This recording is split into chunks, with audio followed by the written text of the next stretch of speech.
Hello friends, greetings for the day. Today in the series of touching the untouched in pediatric pulmonology, I am going to touch SMA, spinal muscular atrophy. There was a case of breathing difficulty in our PICU last month. Child came with breathing difficulty. At first sight, I thought it is a case of bronchiolitis, but on treatment, there was no improvement. Hypoxia was persisting even after oxygen. Then I switched over to HFNC, no improvement. Then NIV, no improvement. I had to intubate and put on mechanical ventilation. And I tried 3 times to extubate, but I had to re-intubate the child and keep on mechanical ventilation because this is very difficult to treat disease.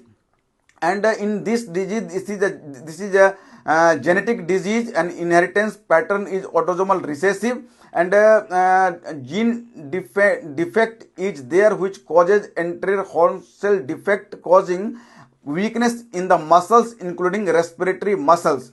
So treatment is available in the world now in the form of nusinersen, gene therapy, onasomnogen, and risdiplam.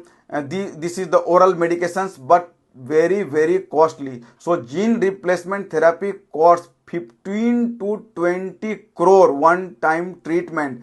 And if you give nusinersen, which comes in the brand name of Spinraza, it costs about 6 crore per year. And oral medication risdiplam is also very costly. It costs 4 to 5 crore per year. So at first, suspicion of diagnosis is very important.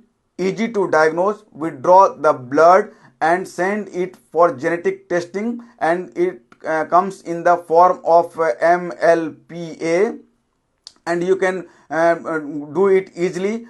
Diagnosis is very easy. Treatment is also easy, but it is very costly. 15 to 20 crore, not affordable by most of the parents. Thank you very much. Take care. Be aware.